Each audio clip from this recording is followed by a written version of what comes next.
Saludos y bendiciones, queridos escuchas, que el Señor bendiga sus vidas grandemente en esta hora con la palabra de Dios. Vamos a leer inicialmente profeta Oseas, capítulo 2, verso 14 al 20, dice así la verdad. Pero he aquí que yo la atraeré y la llevaré al desierto y hablaré a su corazón y le daré sus viñas desde allí y el valle de Acor por puerta de esperanza. Y allí cantará como en los tiempos de su juventud y como en el día de su subida de la tierra de Egipto. 16. En aquel tiempo, dice Jehová, me llamarás Ishi y nunca más me llamarás Baalí, porque quitaré de su boca los nombres de sus Baales y nunca más se mencionarán sus nombres. En aquel tiempo haré para ti pacto con las bestias del campo, con las aves del cielo y con las serpientes de la tierra, y quitaré de la tierra arco y espada y guerra, y te haré dormir segura, y te desposaré conmigo para siempre. Te desposaré conmigo en justicia, juicio y benignidad y misericordia, y te desposaré conmigo en fidelidad, y conocerás a Jehová. Que el Señor nos bendiga con su palabra. Desde el año 2020 para acá, después de la pandemia que todos tuvimos que soportar, sufrir, y también la pérdida de algunos de nuestros seres queridos, han habido algunos cambios a nivel social, a nivel espiritual, pero también en términos de turismo. Es decir, la gente desde la pandemia para acá quiere viajar más, quieren salir a pasear, quieren disfrutar su vida, ¿sí? Ha habido un aumento significativo en el área turística a nivel mundial, porque la gente ahorita quiere es disfrutar, entre comillas, su vida. Por ejemplo, aquí en Colombia, los destinos principales, ustedes saben, San Andrés, Cartagena, Santa Marta, entre otras ciudades, para la gente disfrutar, porque no saben si van a morir el día de mañana. Nadie elegiría irse a pasear, por ejemplo, al desierto de La Guajira o al Tequendama, o al desierto de la Candelaria o al desierto de Occidente o alguno de estos lugares áridos aquí en Colombia. Son lugares que por lo general son indeseables. Pero precisamente el desierto es el lugar donde Jehová escoge para irse de vacaciones con su pueblo, en el caso de este pasaje bíblico que acabamos de leer, para restaurar la relación de su pueblo con él y enseñarle algunas cosas que vamos a aprender a continuación. El sufrimiento nos cambia, es el tema que comienza en este momento. El sufrimiento nos cambia. Muy bien, en el libro de Oseas encontramos a un profeta que tiene que dramatizar y vivir la profecía, tiene que de alguna manera tomar a esta Gomer, a esta mujer adúltera, a esta mujer fornicaria por esposa, para ilustrar la relación de Dios con su pueblo, que a pesar del amor y la fidelidad de Jehová para con su pueblo, pues Israel no correspondía a semejante misericordia, sino que se iba con otros amantes, es decir, con otros ídolos y dioses falsos, ídolos culturales y territoriales de esa época. Entonces el profeta Oseas tenía que, de alguna manera, imitar la vivencia o la experiencia que estaba viviendo Dios con su pueblo y su pueblo con Dios. Entonces era un asunto bastante difícil, porque Gomer, la esposa de Oseas, le fue infiel varias veces. Encuentro acá en este pasaje una instrumentación. Teología es una estructura en donde encontramos a un iniciador que utiliza un medio para llegar a un fin o a unos fines. Así vamos a tocar el pasaje como tal. El iniciador es Jehová mismo. Mire que está hablando en primera persona en el versículo 14, porque he aquí que yo la atraeré. Es decir, Dios mismo aparece como esposo en el Antiguo Testamento, entre las varias figuras antropomórficas que se utiliza. Dios aparece como padre, como pastor, y aparece en diferentes papeles como si fuera un hombre, pero acá en el libro de Oseas aparece como esposo, e Israel representa a una esposa. Dios desposa a Israel con él. Tanto en el Antiguo Testamento, Dios o Jehová es el esposo de Israel, y la esposa de Israel está llamada a serle fiel, a corresponder y a sujetarse a su esposo. Y en el Nuevo Testamento, nuestro Señor Jesucristo es el esposo de la iglesia. Está documentado en Efesios capítulo 5. Entonces es importante mirar que el matrimonio es la relación más íntima de todas. Una relación de compañía, una relación de pacto. De hecho, el matrimonio humano es la más fiel representación de la triunidad en los cielos, ¿sí? Y claro, todo matrimonio tiene sus obligaciones y también tiene sus privilegios, tiene sus deberes y tiene sus derechos. Hoy en día, todo el mundo está clamando por sus derechos, Entonces, los amantes, los que no están casados, solamente piensan y reclaman sus privilegios. Pero un verdadero esposo, tanto Dios como el hombre, sabe que tiene más que todo deberes como tal. Y privilegios, claro está. Entonces Dios aparece como un esposo afligido, herido por la infidelidad de su pueblo. Usted no se ha puesto a pensar, querido, cómo Dios se aflige por la infidelidad de su iglesia, por el materialismo y por tantos descuidos que estamos viendo y que estamos documentando hoy en día una iglesia totalmente desconectada, muy conectados a las redes sociales, muy conectados al gimnasio, conectados con la gente, pero hay un abandono de muchas personas en las iglesias en cuanto a su esposo, a aquel que ama su alma, como dice Cantares. Luego vamos a hablar acerca del medio que Dios va a utilizar para tratar de restaurar, porque estamos hablando de un Dios restaurador, de un Dios que no simplemente no dice como muchos, es que el amor se acabó, que se acabó el amor y me largo, me voy a divorciar, me voy a conseguir otra, me voy a conseguir otro porque el amor se acabó. No, a pesar de la infidelidad de su pueblo, Dios pretende restaurar dicho pacto. Y el medio que Dios va a utilizar no son unas vacaciones a Cancún, ni a Miami, ni a ningún otro lugar, Punta Cana, no, sino que dice, yo la atraeré y la llevaré al desierto. Es un lugar, unas vacaciones muy extrañas, porque cuando uno, por ejemplo, los casados quieren restaurar su relación con su esposa o viceversa, la esposa con el esposo, por lo general eligen un destino un poco más agradable. Pero aquí aparece el término hebreo midbar. Midbar significa, es una de las 3 palabras más o menos, recuerdo que traduce desierto. Se refiere a una tierra estéril, a un lugar desolado, deshabitado, escaso de habitantes o ningún habitante, ¿sí? A excepción de las fieras salvajes.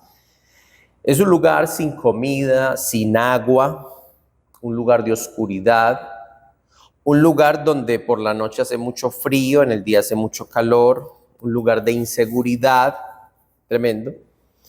Un lugar, el desierto, el Midbar, es un lugar donde no hay vida social, sino soledad en muchos casos, ¿sí?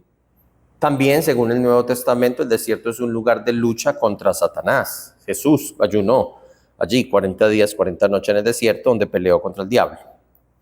Sin embargo, en la Biblia también se utilizan los desiertos como lugares para orar. Jesús se apartaba a lugares desiertos y allí oraba. Y también lugares para descansar. O sea que estos desiertos representan las pruebas o los sufrimientos que Dios nos somete para restaurar nuestra relación con Él. Imagina, permite Dios la soledad, permite la improductividad. A veces estamos haciendo todo bien, pero las cosas simplemente no nos salen, no resultan, no hay los resultados.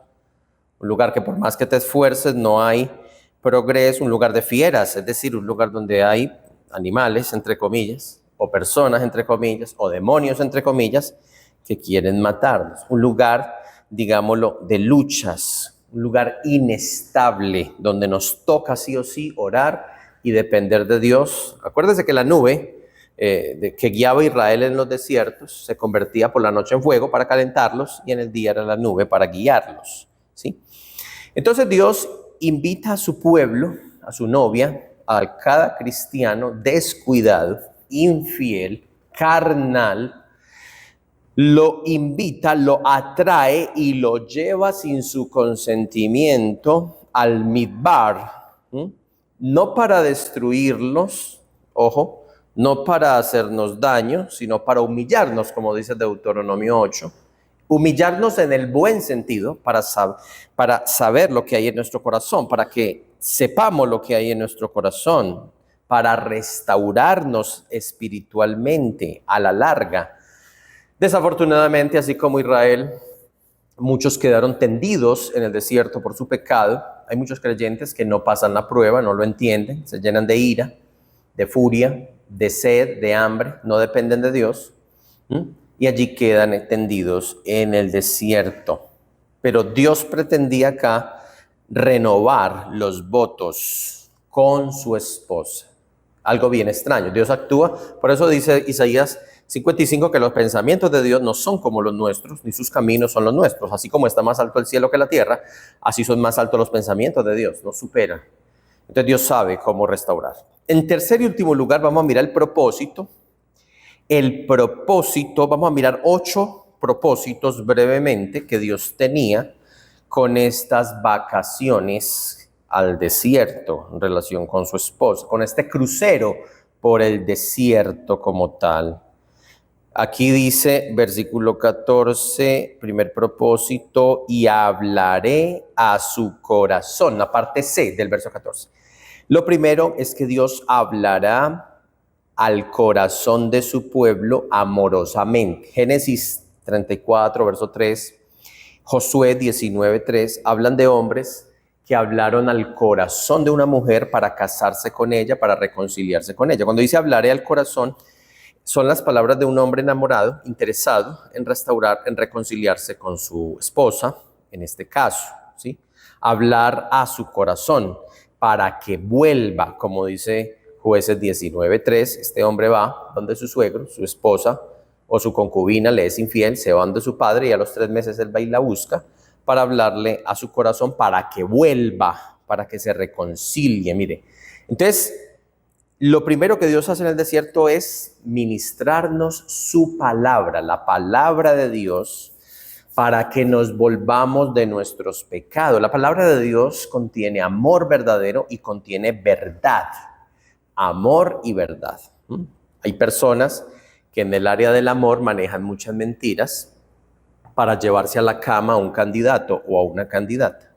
Pero vemos aquí cómo Dios, digámoslo, nos habla la verdad, nos confronta, nos ministra, nos habla, porque claro, en unas vacaciones, en una vida de diversión, estamos muy distraídos y no escuchamos, pero en el desierto donde estamos sufriendo, le aseguro que sí vamos a escuchar el llamado, la reprensión, la exhortación, la confrontación, ahí sí lo vamos a escuchar. En segundo lugar, dice, versículo 15, y le daré sus viñas desde allí. Ahí está. Le daré sus viñas, ¿sí? Devolver las viñas, ¿sí? Que se secaron, las viñas que se perdieron. Entonces aquí una viña, digámoslo, es una mata de uvas. Quizás se secaron en el desierto de la infidelidad. Esas viñas que se perdieron. Recuerde que las vides producen uvas. ¿Se da cuenta? Y las uvas en la Biblia son sinónimo del, sale el vino, y el vino a veces, en algunos contextos, es sinónimo de gozo. Y también sinónimo del Espíritu Santo. Le daré sus viñas. De la reconciliación con Dios, óigase bien, trae gozo al corazón. Mientras que alejarse de Dios trae todo lo contrario, trae amargura al corazón. Es verdad que ningún desierto nos trae gozo, ninguno. Pero Dios, que lo puede todo, es capaz de proveer viñas en un desierto. Óigase bien. Un tercer propósito, dice aquí, Versículo 15, y el valle de Acor por puerta de esperanza. Ahí está. Esto es un tercer propósito de aquellas vacaciones.